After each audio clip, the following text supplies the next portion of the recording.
Message بھی چلا دیا ہے کہ بھئی اپنے اپنے علاقے میں پڑھنے کا، اپنے اپنے مسجد میں.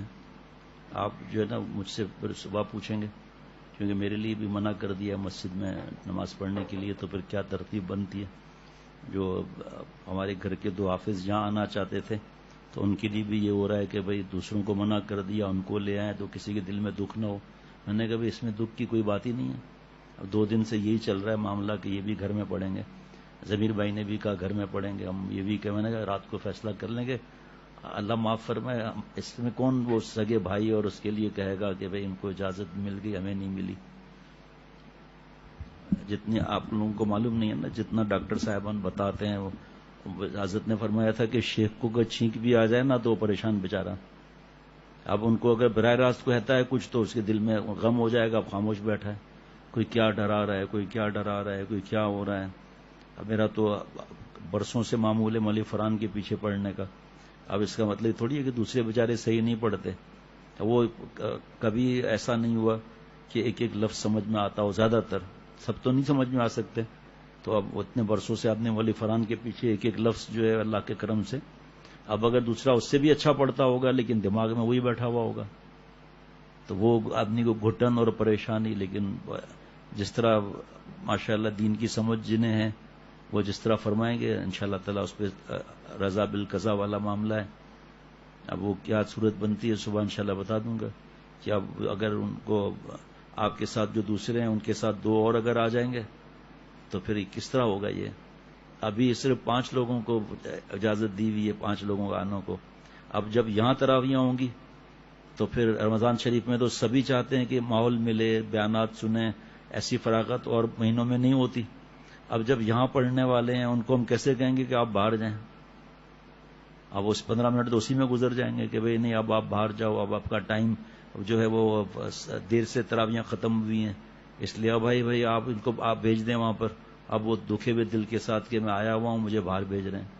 اب اگر ان کو روزانہ موقع دے دیں تو دوسروں کو کیسے موقع ملے گا. پورا دماغ ایسا. مغرب میں بھی یقین کریں کس طرح بیان ہوا ہے، ہمیشہ کی طرح اللہ ہی کراتے ہیں، اس کا یقین بڑھ جاتا ہے. بیان ہی میں سمجھ رہا تھا میں بیان نہیں کر سکوں گا. اللہ ابھی بھی اسی وقت اتنا ذہن اتنا جیسے کسی نے پکڑ لیا ہو نا کہ فلاں نے ڈاکٹروں کے پریس کانفرنس اس طرح ہوئی، یہ اس طرح فرما رہے ہیں، وہ اس طرح فرما رہے ہیں. حضرت دامت برکات کو پتا چلا کہ اس طرح ڈاکٹروں نے کہا ہے، اور ڈاکٹر جو ہے وہ پرانے ہیں، بڑے ڈاکٹر ہیں. میں اس معاملے میں بات نہیں کروں گا کسی بھی معاملے میں. تو حضرت نے فرمایا کہ بھئی یہاں تو ڈاکٹر کو دیکھنا پڑے گا کہ لوگ کیا حالات کے حساب سے کہتے ہیں. تو بالکل ایسا جمعے کا بھی الگ کہ بھئی ہمارے ساتھی اگر یہاں آ جائیں گے دوسرے علاقوں سے تو علاقے والے پہ نماز کہاں پڑھیں گے. اور اسی طرح مغرب کی نماز میں قریب والے آ جائیں گے تو وہ کہاں پڑھیں گے دوسرے لوگ نمازیں. بالکل یعنی کہ بس ایک ہی دماغ میں ہے کہ اللہ اپنے ہر حالت میں اپنے ذات سے راضی رہنے کی توفیق عطا فرمائے مجھے بھی میرے دوستوں کو بھی. اب میں یہاں فاصلہ کر کے پڑھانے کو لیے کہا ہے. اب جب فاصلہ ہوگا تو یہاں تو 6 لوگ بھی مشکل سے آئیں گے.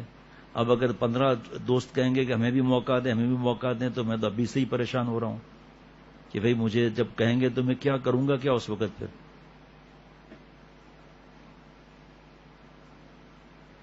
اس لیے سب دعا بھی مانگے اللہ تعالیٰ. باقی کتنے گھنٹے باقی ہیں کچھ سمجھ میں ہی نہیں آ رہا. اب جو ان کے ساتھ دوسرے آئیں گے پڑھانے کے لیے ان کے ساتھ جو 1-2 ان کے لوگ ہوں گے ان کو میں کیا کہوں گا پھر.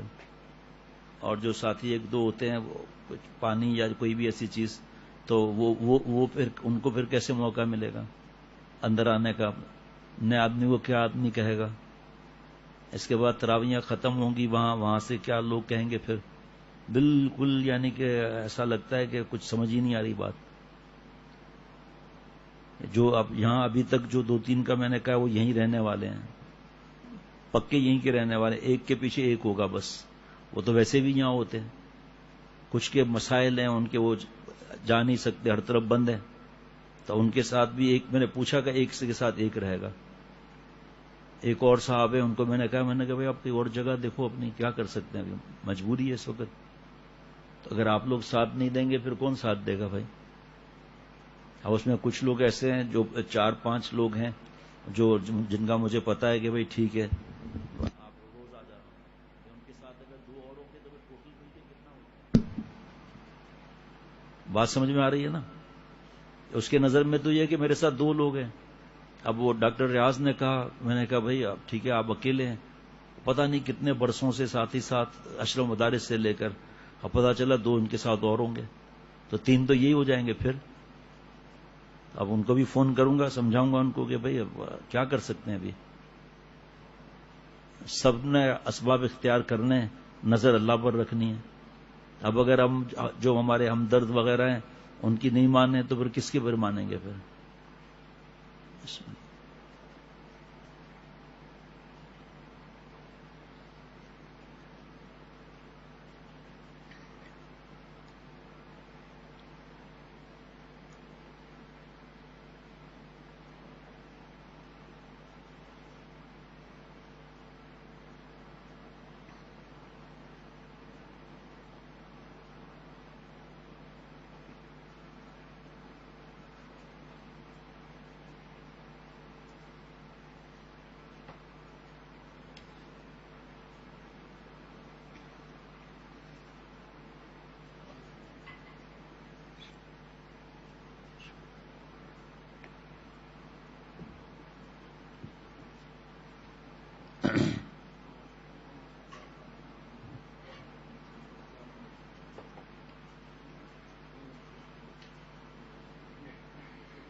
بسم اللہ الرحمن الرحیم نحمده ونصلی علی رسوله الکریم.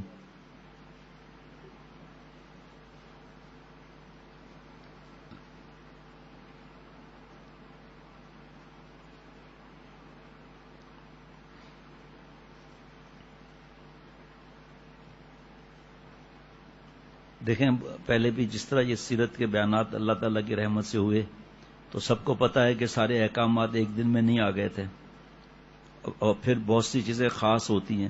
جیسے ایک مثال آپ لوگوں کو بتایا کہ قربانی کی جہاں ہو رہی ہو تو جس کی قربانی ہو وہ کھڑا رہے. خواتین کھڑی تھی پہلے وقت میں، تو اب سب کو پتا ہے کہ قربانی کرنے والے کے ساتھ 4 تو دوسرے ہوتے ہیں، کیسے کپڑے ہوتے ہیں، بےہودہ کپڑے، اور پھر فوش گالیاں، آس پاس گھیرا لگا ہوا ہے، وہاں کوئی خاتون اگر کھڑی ہو جائے تو اب وہ بیوقوف خاتون چاہے کہے کہ بھائی اس طرح، یا بالکنی میں کھڑی ہوئی، بالکنی میں دیکھ رہے ہیں، اور چپکے چپکے فوٹوگرافیاں بھی ہو رہی ہیں. تو اب جو عقل مند خاتون ہوگی وہ مفتی صاحب کی بات مانے گی، جس کی سمجھ نہیں ہوگی وہ نہیں مانے گی بات. اسی طرح اما عائشہ صدیقہ رضی اللہ تعالیٰ عنہ نے کھیل بھی دیکھا، ٹھیک. اب اگر کوئی کہے کہ میں جا کے کرکٹ دیکھوں گی وہاں پر بے پردہ اور کپڑے کیسے پہنے ہوئے، اس کا فتویٰ دیکھ لیں کہ کرکٹ کے بارے میں کیا فتویٰ ہے، اس پر وہاں کا ماحول کیسا ہوتا ہے، نمازوں کا کیا حال ہوتا ہے، وقت کا ضیاع کتنا ہوتا ہے، اور بھی کتنی چیزیں لکھی ہوئی ہیں فتویٰ کے اندر.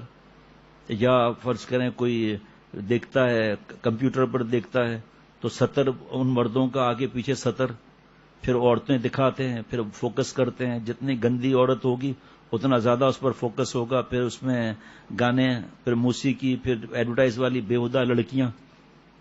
تو یہ علماء ہی اور مفتی صاحبان ہی ہے جو ہمیں راستہ دکھاتے ہیں. اب ہم فوراً جا کر ملا لیں بات کو تو میں تو منہ سے بھی نہیں کہہ سکتا. جیسے شراب کا حکم ہے، اب جب شراب کو حرام قرار دیا گیا تو اب آپ صلی اللہ علیہ وسلم نے جب منع فرمایا تو حضرت والا فرماتے ہیں کہ مدینہ شریف یہ گلیوں سے شراب اس طرح بہ رہی تھی جیسے بارش ہوئی ہو، اور مٹ کے بھی توڑوا دیا آپ صلی اللہ علیہ وسلم نے. وجہ تو پاک ہو سکتے تھے نا، کہ خدا نخواستہ پرانی بات نہ یاد آ جائے. اب کسی کا دم ہے کہ وہ یہ کہہ سکے؟ تو اس اور بھی ایسی باتیں ہیں جیسے بت پرستی ایک مثال ہے. ابھی کسی کو کیا پنچایت ہے کہ کسی کا نام لے کر کوئی بات بتا دے؟ کتنا بڑا خطرہ ہے، بے ادبی ہو جائے گی، کیا معاملات ہیں. حضرت اسی طرح اما عائشہ صدیقہ رضی اللہ تعالیٰ عنہ کا گڑیوں کے ساتھ کھیلنا. آپ صلی اللہ علیہ وسلم گھر میں داخل ہوئے، پردے پر جو ہے وہ تصویریں تھیں. حالانکہ ایک روایت کیا ہے میں اس چیزوں میں نہیں جاتا، وہ تو علماء کا کام ہے. آپ صلی اللہ علیہ وسلم نے اس کو جلوا دیا یا کٹوا دیا، ہاں مٹا دیا اس کو. خانہ کعبہ میں بت رکھے تھے 360، تو نبوت تو اعلان ہو چکا تھا نبوت کا. 13 سال آپ صلی اللہ علیہ وسلم نے محنت فرمائی، بت وہاں رکھے رہے. پھر آپ پہلے اور کتنے برسوں کے بعد جب آپ صلی اللہ علیہ وسلم کا فتح مکہ ہوا ہے، پھر آپ صلی اللہ علیہ وسلم نے جس طرح بت سب نکالے. تو یہ چیزیں سب سنیں یا کچھ کریں تو پوچھنا بھی ہے. جیسے گڑیا کا بھی میں بتا رہا ہوں، آپ کو بتانے والا ہوں. یہ بات کو ہم چھپا تو نہیں سکتے، اللہ معاف فرمائے. شیخ العرب العجم عارف باللہ حضرت مولانا شاہ حکیم محمد اختر صاحب رحمۃ اللہ علیہ نے فرمایا، جب دل میں اللہ کی محبت آنے لگتی ہے اور علماء سے اور شیخ سے پوچھتا نہیں تو لڑائی جھگڑا، گھر کے اندر شور شرابہ، بچی کو تھپڑ مارا، بیوی کو دھکا دیا، گڑیا کو توڑ کر پھینک دیا. ایک تو یہ کہ اللہ تعالیٰ کسی کو توفیق دیتے ہیں، تھوڑا سمجھانے پر سامنے والا مان جاتا ہے، اور مان ہی نہیں رہے، لڑائی جھگڑا، 500 روپے کی گڑیا. پیارے شیخ نے فرمایا بیٹی پر محنت کرو، اس کو پیار سے سمجھاؤ. آپ دیکھو گڈا گڈیاں، پھر اس پر تصویریں، پھر وہ ایسے جیسے واقعی جاندار ہو، پھر ان کی شادیاں کرانا، لاکھوں روپے شادیوں پر خرچہ کرنا گڈا اور گڈیوں پر. کیا پتا کر لو، آپ مجھے چھوڑ دو، آپ خود پتا کر لو. اور اس میں بھی مہندی، مایوں اور پتہ نہیں کیا کیا سب چیزیں ہوتی ہیں، ناچ گانا ولیمہ سب چیز ہوتی ہے، اس میں لاکھوں روپے خرچہ گڑیوں کی شادیوں پر. پیارے شیخ نے فرمایا اس کو سمجھاؤ کہ بیٹا یہ گڑیا 500 کی ہے، ہم تمہارے لیے 800 روپے کی ٹرین لے آتے ہیں. نہیں، جھگڑا کھڑا ہو گیا، 2-4 دن انتظار کر کے ارے دیکھو برقع پہنا دیں اس کو.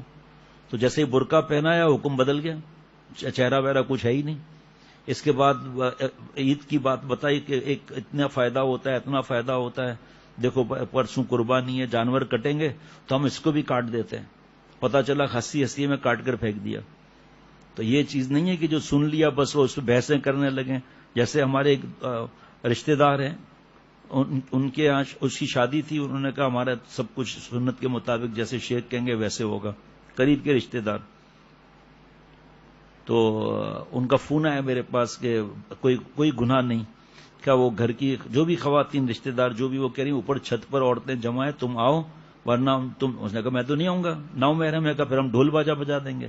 کہا تو پھر مجھے انہوں نے فون کیا، میں نے کہا وہ ان کی مرضی ہے، آپ اجازت تو نہیں دیں گے، آپ گناہ میں شریک تو نہیں ہوں گے.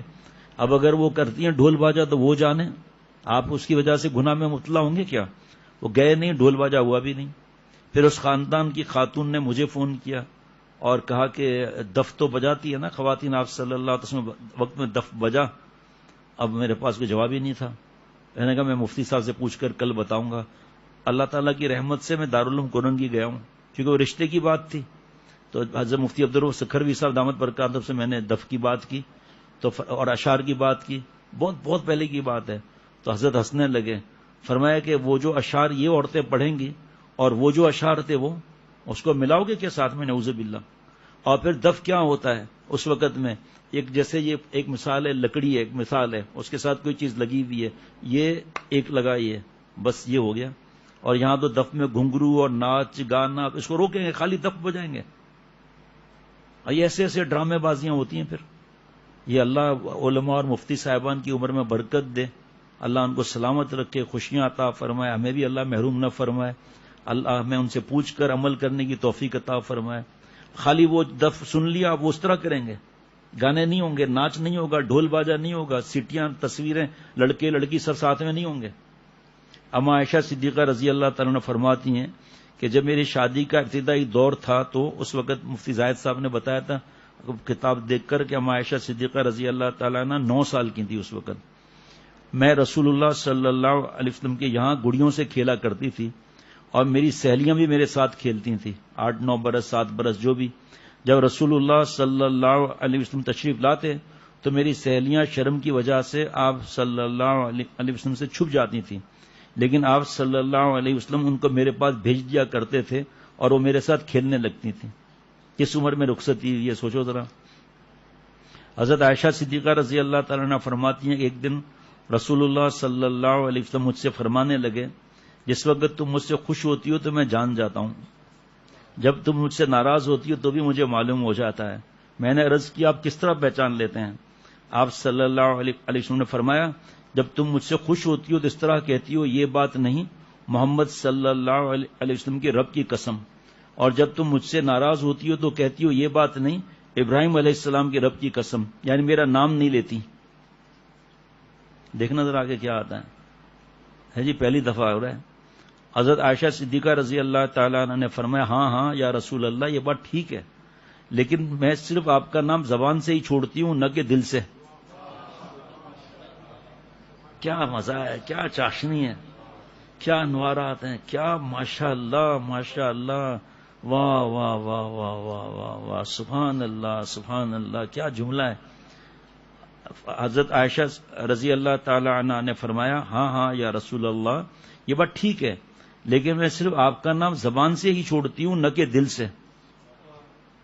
حضرت عائشہ رضی اللہ تعالی عنہ فرماتی ہیں، مجھے یاد ہے کہ رسول اللہ صلی اللہ علیہ وسلم میرے حجرے کے دروازے پر کھڑے تھے، اور حبشی لوگ مسجد کے پاس جو جگہ ہوتی ہے، میں نیزے سے کرتب دکھا رہے تھے، اور رسول اللہ صلی اللہ علیہ وسلم نے اپنی چادر سے میرے لیے پردہ کر رکھا تھا، تاکہ میں بھی آپ کے کان اور کندھوں کے درمیان سے حبشیوں کا کھیل دیکھتی رہوں، یہاں تک کہ آپ صلی اللہ علیہ وسلم اس وقت تک پردہ کیے کھڑے رہے جب تک میں خود وہاں سے نہ ہٹ گئی. اب تم خود اندازہ کر لو کہ ایک کم عمر لڑکی جو کھیل تماشے کی شوقین ہو کتنی دیر تک کھڑی رہی ہوگی.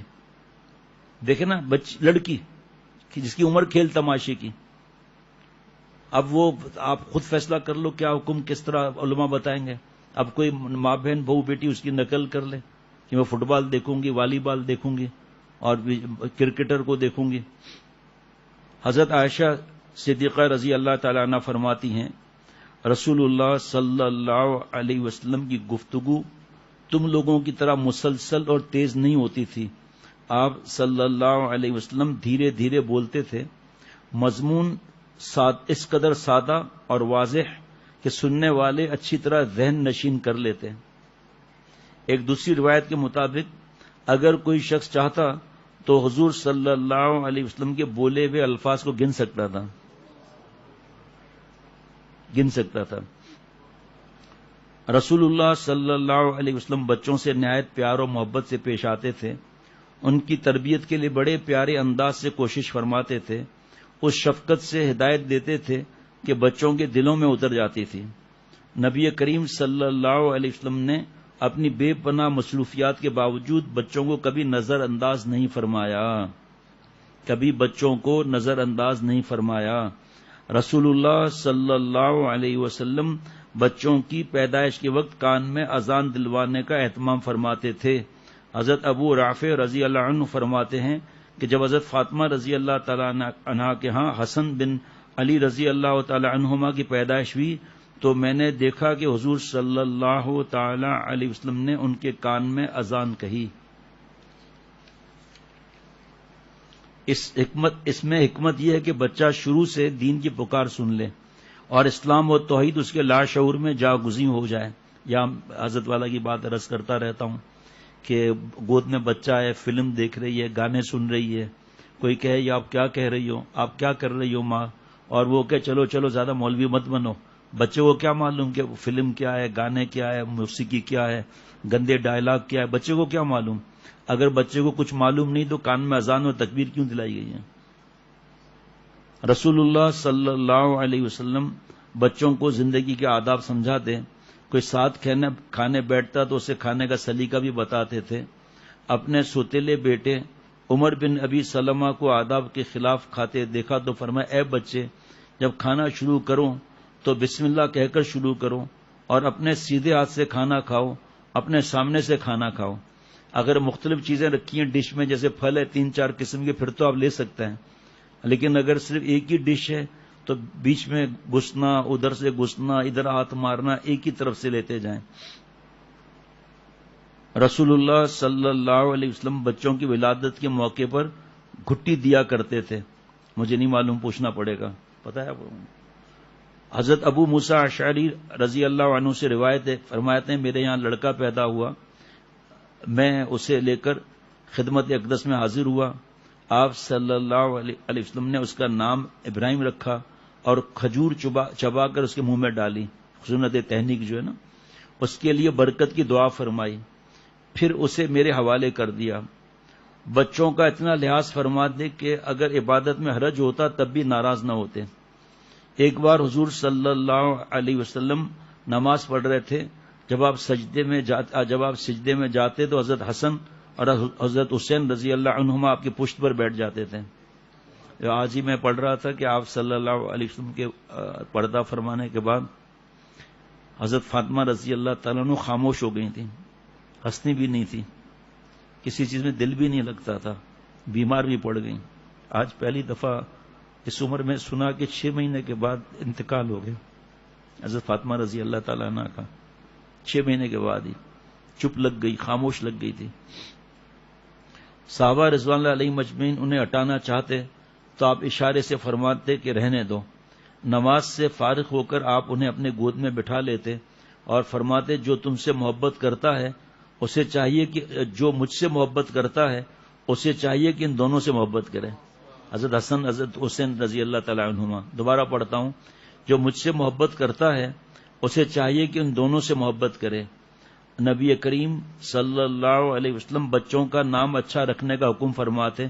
آج کل کیسے کیسے نام چاہیے ان کو، دینی بھی چاہیے لیکن ایسا ہو جس کا کسی کا وہ نام ہی نہ ہو. وہ کہاں سے آئے گا بھائی، وہ کس طرح آئے گا؟ لیکن وہ بس شوق ایک چڑھا ہوا ہوتا ہے کہ ایسا نام ہونا چاہیے ٹیڑھا میڑا ہو. اور سورہ نمل ہے، نمل جو نہیں چنٹی کا. ایک حضرت میر صاحب رحمۃ اللہ علیہ کے پاس صاحب آئے تعویذ لینے کے لیے کہ میری بچی بالکل دبلی پتلی سوکھی کانٹا 6 سال کی ہے، لگتی ہے 3 سال کی. حضرت میر صاحب رحمۃ اللہ نے فرمایا کیا نام ہے اس کا؟ تو انہوں نے کہا نمل، چونٹی. کہا سے نام لیا؟ کہا قرآن پاک میں سورہ نمل ہے نا. تو فرمایا نام ہی جب چونٹی ہے تو ہوگی بھی چونٹی، یہ کوئی نام ہے؟ پھر وہ سمجھایا ان کو، صحابیات رضی اللہ تعالی عنہن کے نام لگ چھپے ہوئے ہیں وہ دے دیے ماشاءاللہ. لیکن اب تو اللہ معاف فرمائے ہر وقت کوئی نیا نام چاہیے. نبی کریم صلی اللہ علیہ وسلم بچوں کا نام اچھا رکھنے کا حکم فرماتے، اسے والدین کی اہم ذمہ داری شمار کرتے تھے. اس سلسلے میں بکثرت احادیث موجود ہیں. ایک جگہ ارشاد ہے اللہ کو سب سے زیادہ پیارے نام عبداللہ اور عبد الرحمن ہے. ہمارے یہاں نہیں لیکن جو گاؤں وغیرہ ہوتا ہے اس میں جب تک اس کا انتقال نہ ہو جائے خاندان کی کسی فرد کا، جب تک وہ نام نہیں رکھ سکتے. ہمارے خاندان میں میرے تایا کے جو بیٹا ہے ان کے پوتا ہوا تو نام مجھ سے پوچھا، میں نے کہا عبداللہ.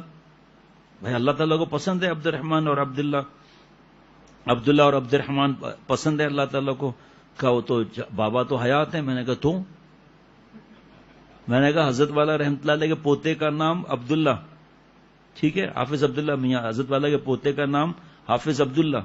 حضرت والا کے پڑ نواسے کا نام عبداللہ حضرت نے رکھوا ہے. حضرت کے نواسے کا عبداللہ، یعنی کہ حافظ عبداللہ میاں کی ہمشیرہ کے بیٹے کا نام بھی عبداللہ. اس میں کیا ہے بھائی؟ اچھا جی. تو جب وہ نام پتا چلا کہ فیروز نے یہ نام رکھوایا ہے تو انہوں نے کہا کہ یہ تو اس طرح جھگڑا ہو جائے گا. میں نے کہا چاہتا ہی میں یہی ہوں کہ کھڑکھڑ ہو تو میں جواب دوں، ورنہ یہ تو چلتا رہے گا اسی طرح معاملہ. تو جیسے ہی نام رکھا ادھم مچ گیا، یہ ہو گیا وہ ہو گیا، بڑی بے ادبی کی، والد صاحب کا نام رکھ لیا. میں نے کہا آپ مفتی صاحب سے پوچھیے ذرا نام رکھ سکتے ہیں نہیں رکھ سکتے. الحمدللہ کھڑکھڑی ختم ہو گئی.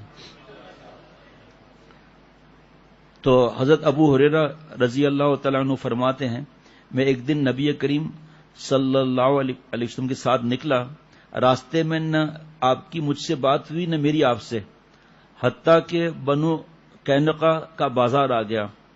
پھر ہم وہاں سے واپس لوٹے. حضرت فاطمہ رضی اللہ عنہ کے گھر تک آئے. آپ فرما رہے تھے کیا یہ منا ہے یعنی حسین ہے. تو ہم سمجھ گئے کہ حضرت فاطمہ رضی اللہ تعالیٰ عنہ انہیں تیار کر رہی ہیں. تھوڑی دیر میں حضرت حسین آ گئے اور حضرت حسین اور نبی کریم صلی اللہ علیہ وسلم نے ایک دوسرے کی گردن میں ہاتھ ڈالا، گلے ملے. آپ صلی اللہ علیہ وسلم فرمایا کہ اے اللہ میں اس سے محبت کرتا ہوں، تو بھی اسے محبوب رکھ، اور جو اس سے محبت کرے اسے بھی محبوب رکھ. دیکھو کس طرح باتیں کر کے اور کیا حالات ہو گئے.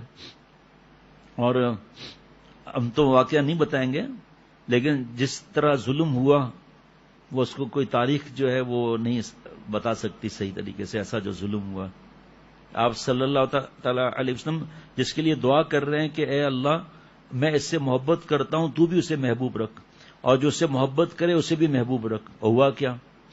اس میں کیا بتا نہیں سکتے کہ کیا ہوا، بس اتنا بتا سکتے ہیں کہ تاریخ کا سب سے بڑا ظلم ہوا، کیسے حالات آئے، کتنا ستائے گئے، کیا کیا ہوئے۔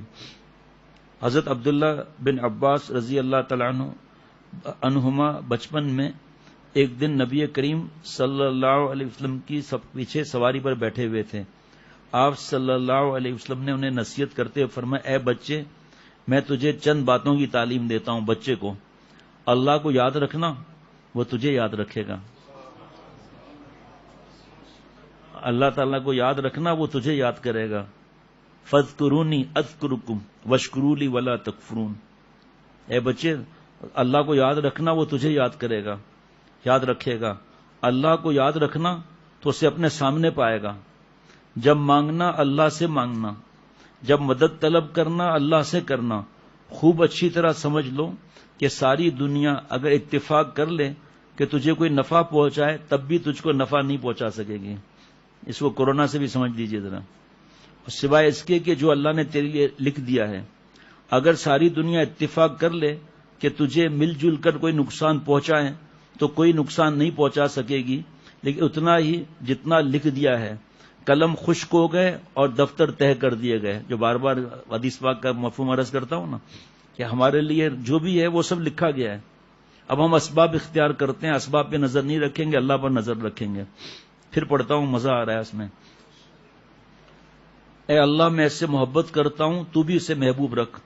حضرت حسین رضی اللہ تعالیٰ عنہ، جو اس سے محبت کرے اسے بھی محبوب رکھ۔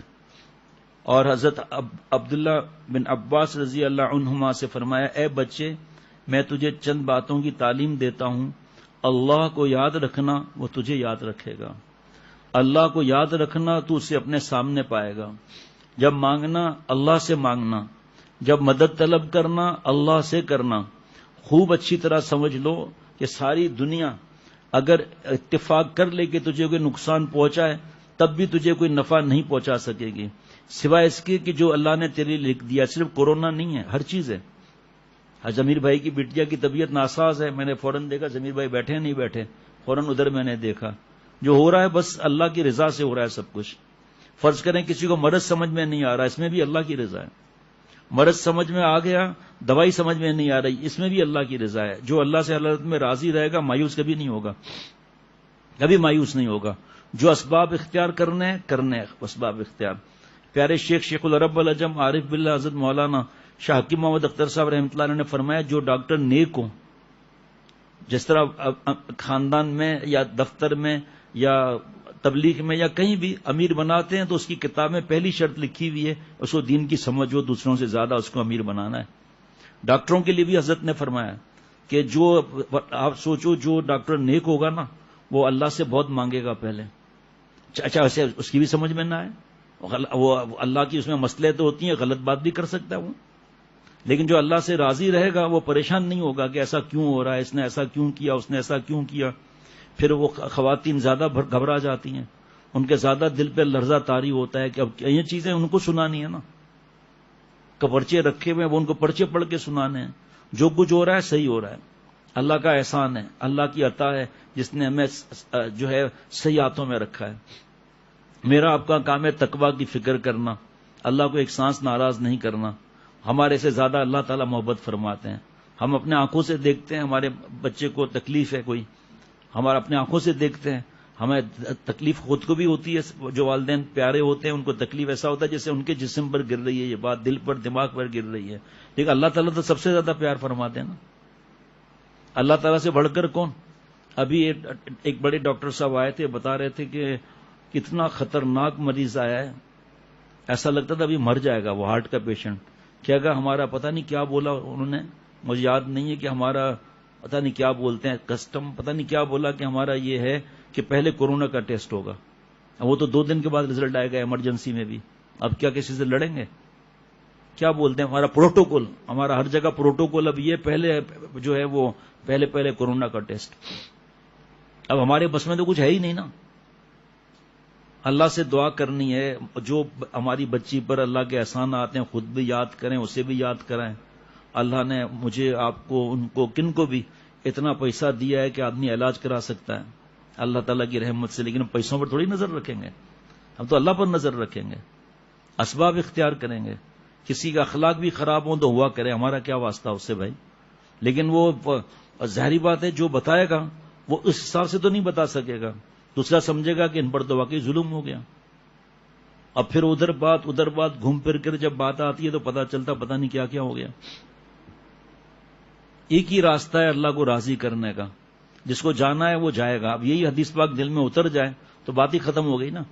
کہ خوب اچھی طرح سمجھ لو کہ ساری دنیا اگر اتفاق کر لے کہ تجھے کوئی نقصان پہنچائے تب بھی تجھے کوئی نقصان نہیں پہنچا سکے گی سوائے اس کے جو اللہ نے تیرے لیے لکھ دیا ہے.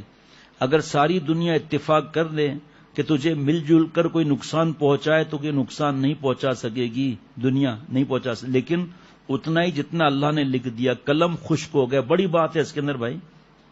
علماء ہی بتائیں گے اس کے اندر کیا کیا نصیحتیں ہیں. قلم خشک ہو گئے اور دفتر تہہ کر دیے گئے. کیا مطلب بھائی؟ سب لکھا گیا ہے. ابھی کل پرسوں بھی ہوا ہے واقعہ. 23 سال کا نوجوان اللہ کے پاس چلا گیا، منٹوں کے اندر چلا گیا. حضور صلی اللہ علیہ وسلم بچوں کو ہنساتے بہلاتے بھی تھے.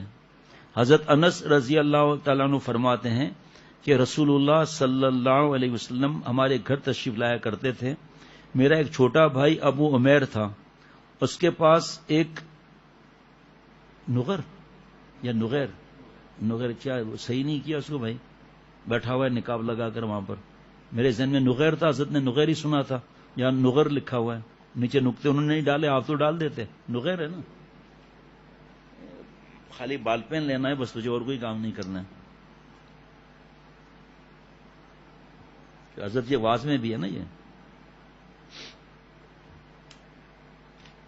میرا ایک چھوٹا حضرت انس رضی اللہ تعالیٰ عنہ فرما رہے ہیں کہ میرا ایک چھوٹا بھائی ابو عمیر تھا، اس کے پاس ایک نغیر سرخ چونچ والی چھوٹی سی چڑیا تھی جس سے وہ کھیلتا تھا.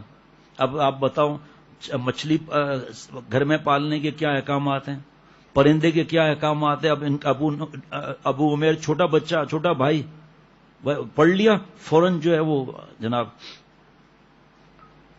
جس سے وہ کھیلتا تھا. ایک دن آپ صلی اللہ علیہ وسلم تشریف لائے تو دیکھا کہ ابو عمیر غمگین بیٹھا ہوا ہے. دریافت فرمایا کیا ہوا ابو عمیر غمزدہ کیوں ہو؟ گھر والوں نے عرض کیا یا رسول اللہ اس کی چڑیا مر گئی جس سے وہ کھیلتا تھا.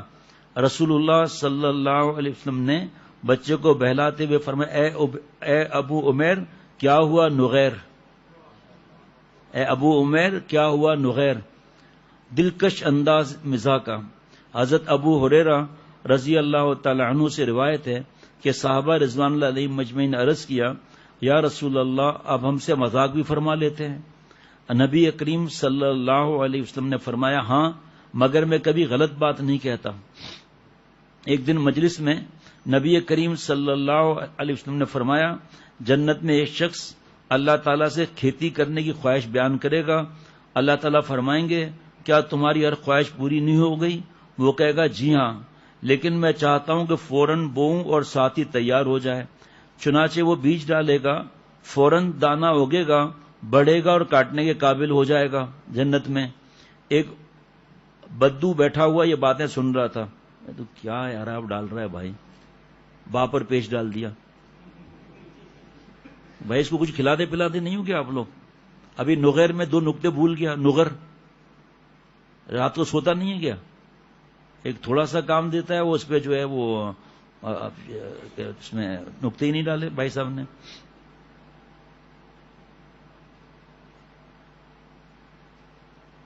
با پر پیش کر دیا اور پھر واؤ پر تشدید لگا کر پیش ڈال دیا.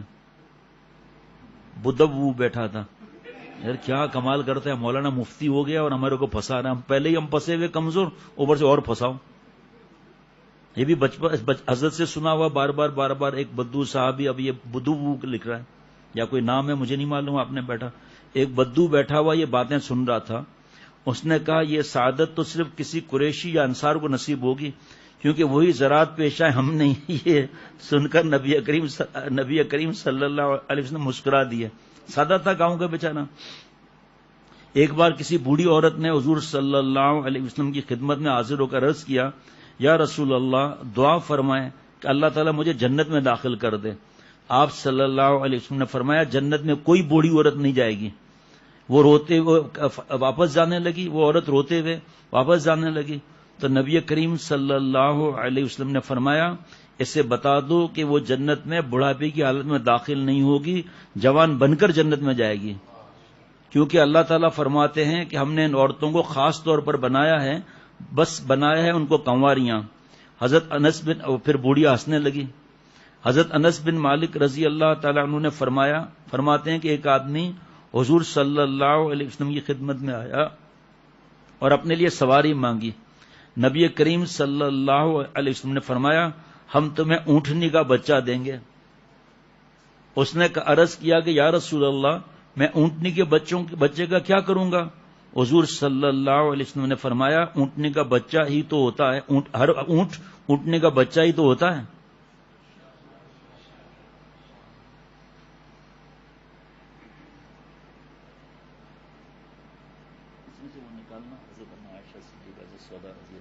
چہرے پر مل دیا تھا نا.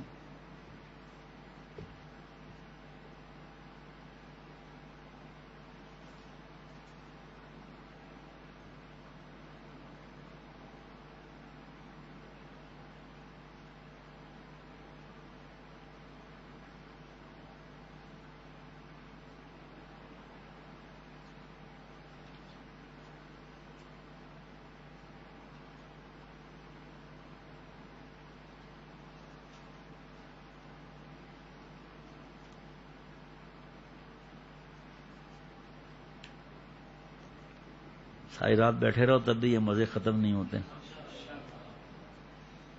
حضرت عائشہ صدیقہ رضی اللہ تعالیٰ عنہ فرماتی ہیں ایک روز آپ صلی اللہ علیہ وسلم میرے گھر میں تھے اور بی بی سودا رضی اللہ تعالیٰ عنہ موجود تھی، ازواج مطہرات رضی اللہ عنہن میں سے. میں نے پلیا کوئی میٹھا کوئی ہے بھائی، اس کو کر دیں، اسٹیپل کرو بھائی، اس کو اس طرف تو نہیں گرے، چوم لینا بھائی.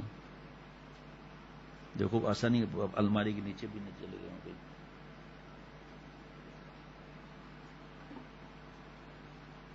کم تو نہیں، ہاں یہی تھا نا.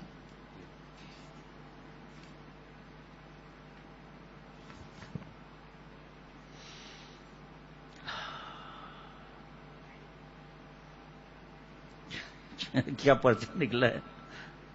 درود شریف کے فضائل بھی بتانے، گھڑی بھی دیکھ رہا ہوں، پرچہ پتہ نہیں کیا نکلا ہے، کیا بتاؤں کیا نکلا ہے. طوفان نکلا ہے عشق کا. میں نے ایک کوئی میٹھا جیسا تھا تیار کیا اور حضرت سودا رضی اللہ تعالی عنہ سے کہا کھاؤ. انہوں نے کہا مجھے اس وقت اچھا نہیں معلوم ہوتا، میں ابھی نہیں کھاؤں. میں نے کہا کہ کھاؤ نہیں تو میں تمہارے منہ پر مل دوں گی. حضرت عائشہ صدیقہ رضی اللہ تعالی عنہ، انہوں نے کہا میں نہیں کھاؤں گی. میں نے پیالے میں سے لے کر ان کے منہ پر لیس دیا. ہاں حضرت صلی اللہ علیہ وسلم ہم دونوں کے درمیان بیچ میں بیٹھے تھے، اپنا پاؤں بیچ میں سے ہٹا لیا تاکہ وہ بھی اپنا عوض مجھ سے لے لیں. انہوں نے پیالے میں ہاتھ ڈال کے میرے منہ پر پھیر دیا. آپ صلی اللہ علیہ وسلم بیٹھے ہنستے رہے. آپس میں ازواج مطہرہ آتے ہیں لیکن ایک دوسرے سے محبت کتنی ہے. رکھنا ذرا دو تین چیزیں وہ کل انشاءاللہ تعالی نشان بول ایسے لے لینا مجھ سے، دوبارہ پھر اس طرح کا اعراب لگا دیجیے گا جیسے ابھی لگائے ہیں. نشر الطیب میں سے یہ پڑھ کے سنا رہا ہوں.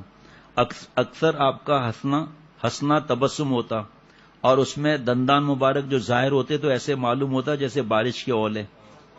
آپ صلی اللہ علیہ وسلم جب گھر تشریف لاتے تو اپنے اندر رہنے کے اوقات کو 3 حصوں میں تقسیم فرماتے. ایک حصہ اللہ تعالیٰ کی عبادت کے لیے، ایک حصہ گھر والوں کے حقوق ادا کرنے کے لیے جیسے ان سے ہنسنا بولنا، اور ایک حصہ اپنے نفس کی راحت کے لیے. جس بات سے سب ہنستے آپ بھی ہنستے، جس سے سب تعجب کرتے آپ صلی اللہ علیہ وسلم بھی تعجب فرماتے. یعنی جائز باتوں میں اپنے جلیسوں مجلس کے افراد کے ساتھ شریک رہتے. آپ صلی اللہ علیہ وسلم جب ہنستے تھے دیواروں پر چمک پڑ جاتی تھی، دیواروں پر چمک پڑتی تھی. واہ واہ واہ. آپ صلی اللہ علیہ وسلم تبسم فرمانے میں اور خوش مزاجی میں سب سے بڑھ کر تھے. خوش مزاجی کی، کسی کو اذیت دینے کی بات نہیں ہو رہی. ہاں آپ صلی اللہ علیہ وسلم کیسے کوئی ایسی بات فرما سکتے ہیں؟ لیکن میں سمجھانے کے لیے عرض کر رہا ہوں، ہم ہنستے کہاں ہیں؟ گھر میں ہنسنے بولنے کا وقت کہاں ہے؟ بس غصے میں اور ہر وقت خاموش اور یہ سب. اچھا جی، پرچہ اس میں رکھ دینا بھائی، مزیدار پرچہ، کیا کیا چیز چھپی ہوئی نکل رہی ہے. اب دل کو تھام کر سننا تو مزہ آئے گا. ایک بار حضرت سودا رضی اللہ تعالی عنہ حضرت عائشہ رضی اللہ تعالی عنہ سے ملاقات کے لیے آئیں.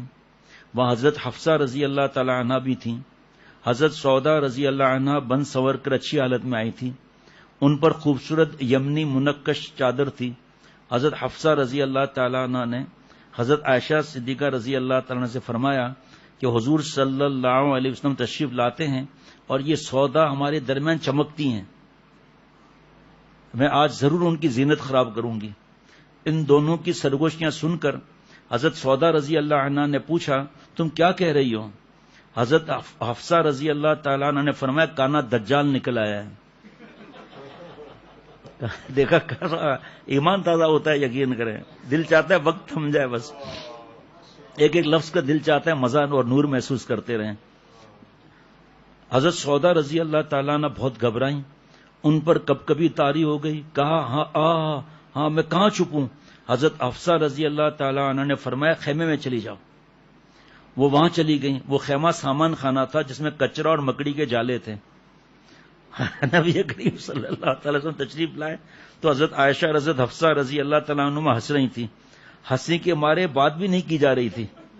اور نبی کریم صلی اللہ تعالی وسلم نے پوچھا کیوں ہنس رہی ہوں؟ ان دونوں نے خیمے کی طرف اشارہ کیا. نبی کریم صلی اللہ علیہ وسلم خیمے کے پاس گئے. وہاں حضرت سودا رضی اللہ تعالیٰ عنہ کپ کپا رہی تھیں. فرمایا سودا کیا ہوا؟ حضرت سودا رضی اللہ تعالیٰ عنہ نے عرض کیا کہ کانا دجال نکل آیا ہے. آپ صلی اللہ علیہ وسلم نے فرمایا ابھی نہیں نکلا، البتہ نکلے گا. ابھی نہیں نکلے گا، البتہ ضرور نکلے گا. یہ کہہ کر نبی کریم صلی اللہ علیہ وسلم حضرت سودا رضی اللہ تعالیٰ عنہ کے کپڑے سے غبار اور مکڑی کے جالے جھاڑنے لگے. واہ واہ واہ واہ واہ واہ.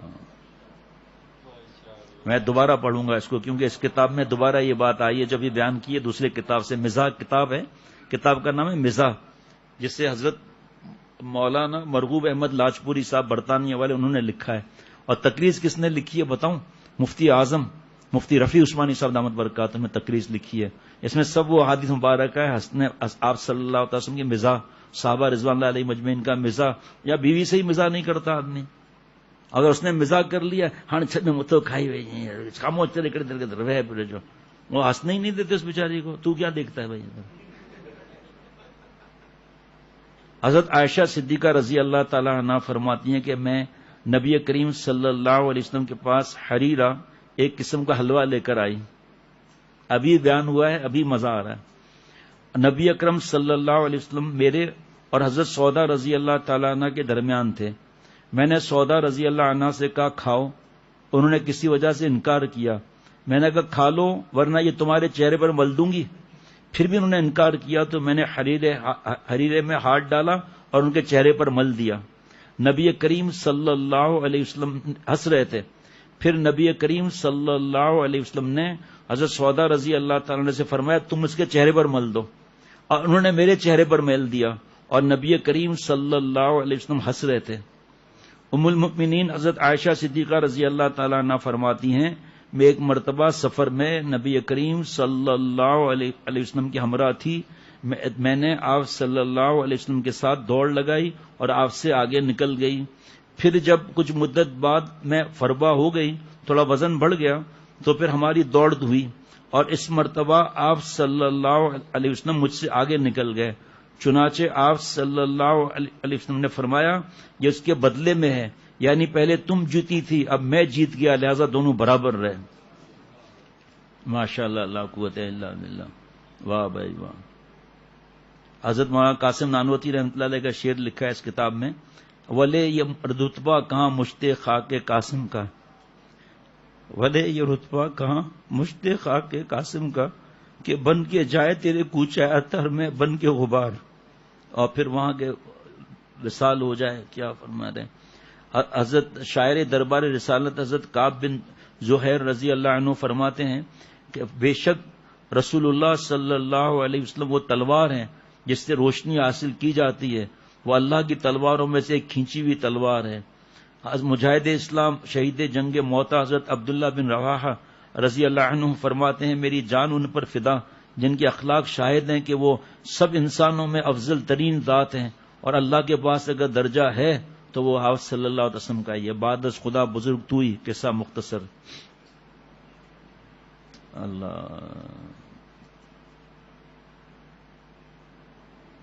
حضور صلی اللہ علیہ وسلم کی شام مہکے، حضرت سید نفیس شاہ رحمت اللہ علیہ، حضور صلی اللہ علیہ وسلم کی شام مہکے، حضور کی رات جاگے، ماشاءاللہ۔ ملائکہ کے حسین جلووں میں سحر کا سلام پہنچے، واہ واہ واہ۔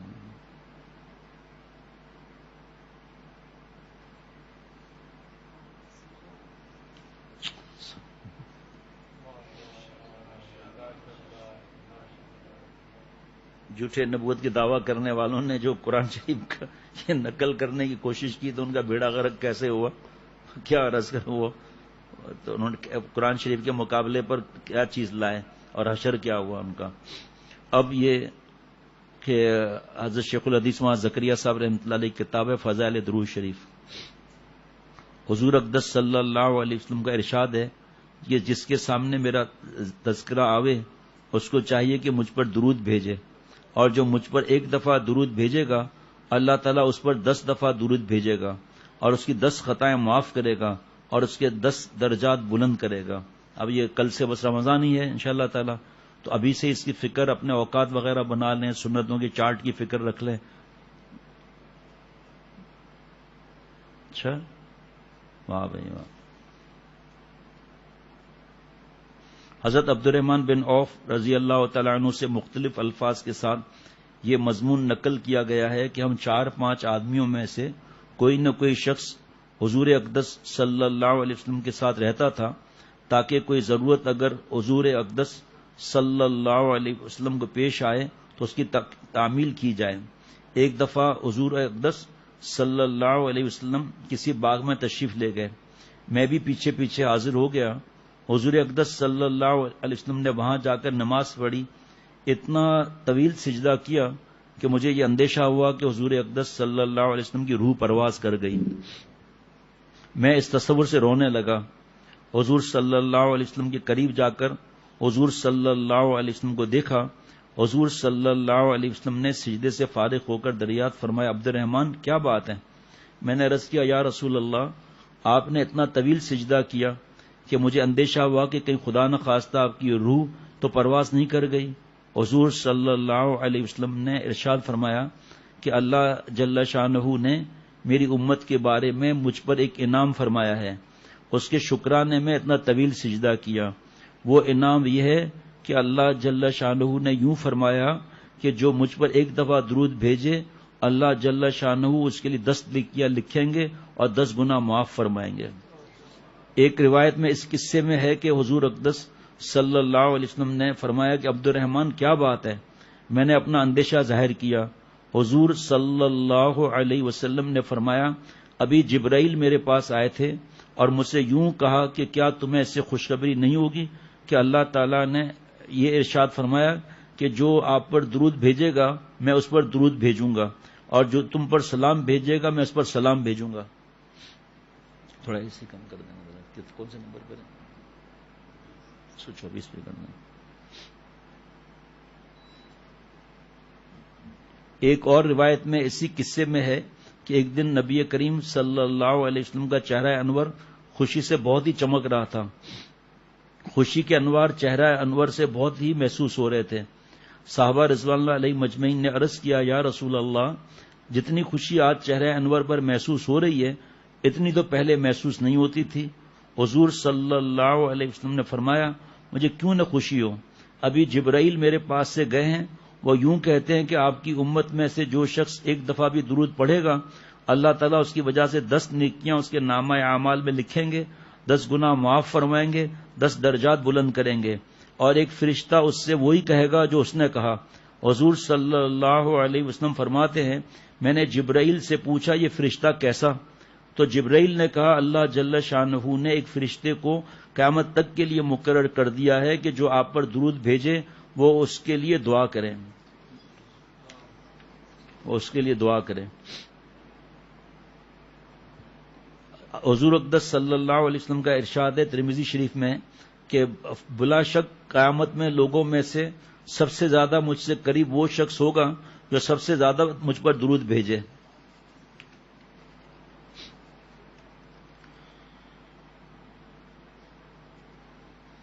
ایک اور روایت میں ہے کہ آپ صلی اللہ علیہ وسلم نے فرمایا کہ مجھ پر کثرت سے درود بھیجا کرو، اس لیے کہ قبر میں ابتداً تم سے میرے بارے میں سوال کیا جائے گا۔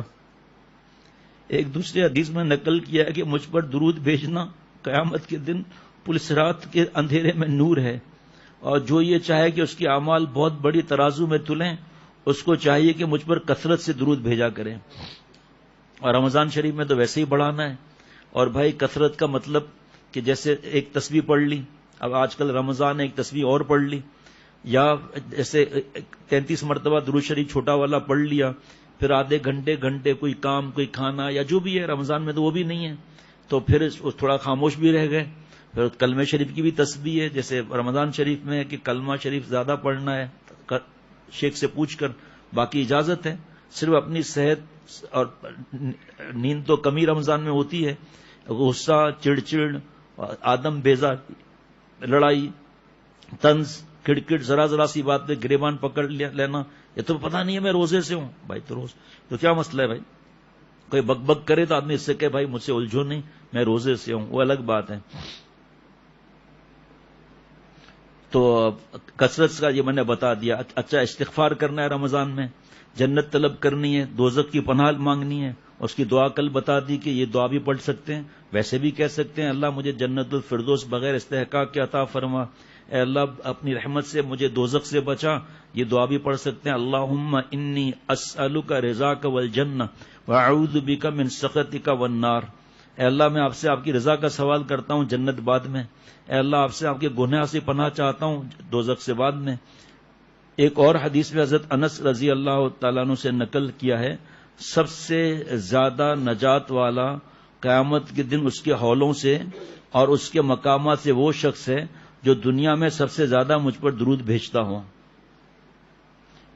ذات السعید میں حضرت انس رضی اللہ تعالیٰ عنہ سے روایت نقل کی ہے کہ حضور صلی اللہ علیہ وسلم نے فرمایا جو مجھ پر درود کی کثرت کرے گا وہ عرش کے سائے میں ہوگا۔ علامہ سخاوی رحمۃ اللہ علیہ نے ایک حدیث میں حضور اقدس صلی اللہ علیہ وسلم کا یہ ارشاد نقل کیا ہے کہ 3 آدمی قیامت کے دن اللہ کے عرش کے سائے میں ہوں گے جس دن اس کے سائے کے علاوہ کسی چیز کا سایہ نہ ہوگا۔ ایک وہ شخص جو کسی مصیبت زدہ کی مصیبت ہٹائے، دوسرا وہ جو میری سنت کو زندہ کریں، تیسرے وہ جو میرے اوپر کثرت سے درود بھیجے۔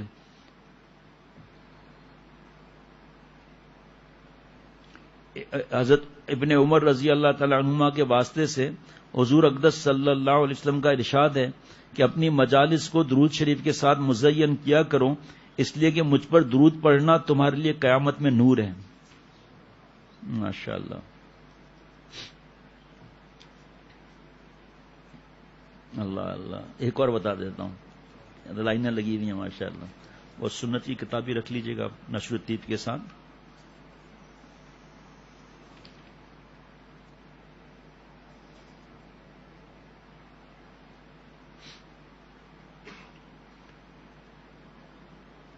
حضور صلی اللہ علیہ وسلم نے ارشاد فرمایا کہ جو کوئی ہر روز 100 بار مجھ پر درود بھیجے اس کی 100 حاجتیں پوری کی جائیں، 30 دنیا کی باقی آخرت کی۔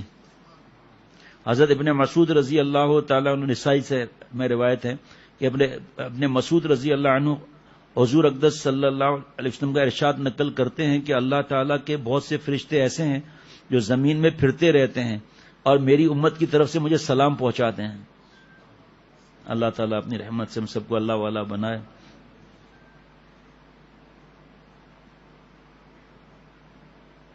یہ تو سبھی ضروری ہے، لیکن بہرحال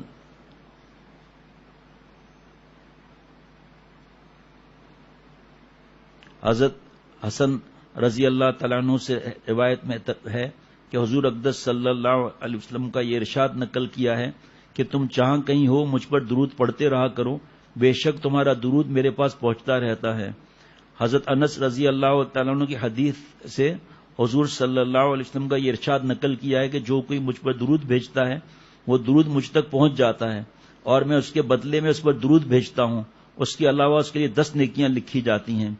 مشکات میں حضرت ابو ہریرہ رضی اللہ تعالیٰ عنہ کی حدیث سے بھی حضور اقدس صلی اللہ علیہ وسلم کا یہ ارشاد نقل کیا ہے کہ مجھ پر درود پڑھا کرو اس لیے کہ تمہارا درود مجھ تک پہنچتا ہے۔ حضرت عمار بن یاسر رضی اللہ عنہ نے حضور اقدس صلی اللہ علیہ وسلم کا ارشاد نقل کیا ہے کہ اللہ تعالیٰ نے ایک فرشتہ میری قبر پر مقرر کر رکھا ہے جس کو ساری مخلوق کی باتیں سننے کی قدرت عطا فرما رکھی ہے، پس جو شخص بھی مجھ پر قیامت تک درود بھیجتا رہے گا وہ فرشتہ مجھ کو اس کا اور اس کے باپ کا نام لے کر درود پہنچاتا ہے کہ فلاں شخص جو فلاں کا بیٹا ہے اس نے آپ صلی اللہ علیہ وسلم پر درود بھیجا ہے۔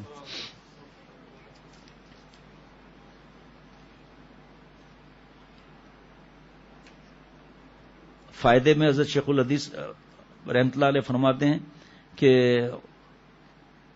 اس میں کہ جو فرشتے فلاں شخص جو فلاں کا بیٹا ہے اس نے آپ پر درود بھیجا ہے، حضور صلی اللہ علیہ وسلم نے فرمایا کہ پھر اللہ تعالیٰ اس کے ہر درود کے بدلے میں اس پر 10 مرتبہ رحمت بھیجتے ہیں، 10 درجات بلند ہوتے ہیں۔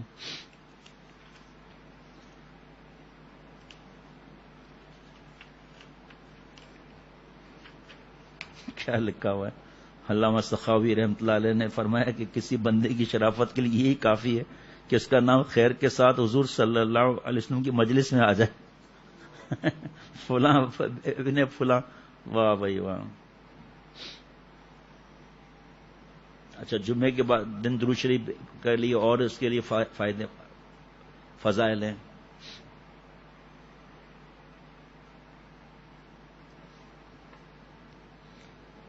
اللہ تعالیٰ ہم سب کو اللہ والا بنائے بھائی اپنی رحمت سے۔ لائیے بھائی جلدی دے دیں۔ مولانا قاری ارشد عبید صاحب، مولانا اویس میاں ماشاءاللہ بیان سن رہے ہیں الحمدللہ لاہور میں، ماشاءاللہ بہت خوشی ہو رہی ہے۔ اللہ تعالیٰ مولانا قاری ارشد عبید صاحب کے گھر والی کو بھی صحت پوری عطا فرمائے۔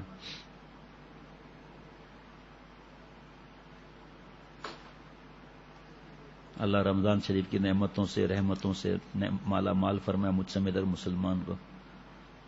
پاؤں پر چائے گر گئی، ایک دوست کے پاؤں پر زخم آ گئے ہیں، اللہ صحت عطا فرمائے۔ اللہ تعالیٰ قربان علی کی بیٹی ماریا کو صحت عطا فرمائے۔ اللہ تعالیٰ ہم سب کا ایمان کو گرم تر کر دے۔ کل سعودی عرب میں پہلا روزہ ہے، اللہ تعالیٰ وہاں کی دعاؤں سے ہمیں محروم نہ فرمائے۔ آج وہاں تراویحاں اور دعائیں وغیرہ جہاں جہاں گھر پر بھی جو بھی حرم میں بھی کچھ نہ کچھ تو ہے، اللہ محروم نہ فرمائے اپنی رحمت سے۔ حافظ زجاج مصباح خان کا بچہ عمر فاروق خان بھی بیان سن رہا ہے والدین کے ساتھ۔ اچھا بھائی، فیصل معراج بھی بیان سن رہا ہے، علی شہزاد بھی۔ ہمارے دوست ہیں، ان کے پڑوسی ہیں عابد صاحب، وہ کارخانے کا مسائل ہیں، پریشان ہیں، اللہ ان کی پریشانیاں دور فرمائے۔ اللہ ہم سب کے جملہ مقاصد حسنہ پورے فرمائے۔ اعراب لگانے میں غلطی ہوئی، چلو سب معاف کر دیا، لیکن ایسا لگایا کہ آدمی کے بالکل اڑ جائے بدو وہ۔ واہ بھائی واہ۔ ابھی استاد آپ کے دیکھ رہے ہیں، آج آپ کی خیر نہیں ہے بچہ۔ غلطی کس سے نہیں ہوتی بھائی؟ اللہ تعالیٰ اپنی رحمت سے مجھے اور ہم سب کو اللہ والا بنائے۔ دوبارہ اعلان کرتا ہوں کہ تراویح اور جمعہ اپنے اپنے علاقے میں دوست پڑھیں، اور انشاءاللہ تعالی اللہ تعالیٰ کی رحمت سے اتوار کے دن ظہر کے بعد جس طرح لائیو ہو رہا ہے انشاءاللہ تعالی اللہ اپنی رحمت سے اسی طرح کرا دے۔ ایسا نہیں ایک سال پورے گزرنے کے بعد یہ دن آتے ہیں بھول نہ جائیں، اس لیے پہلے سے ہی بتا دینا ہے کہ بھائی ظہر کے بعد انشاءاللہ تعالی اللہ تعالیٰ کی رحمت سے بیان ہوگا انشاءاللہ تعالی۔ مار لیا پالا۔ ربنا تقبل منا انک انت السمیع العلیم۔ السلام علیکم ورحمۃ اللہ وبرکاتہ۔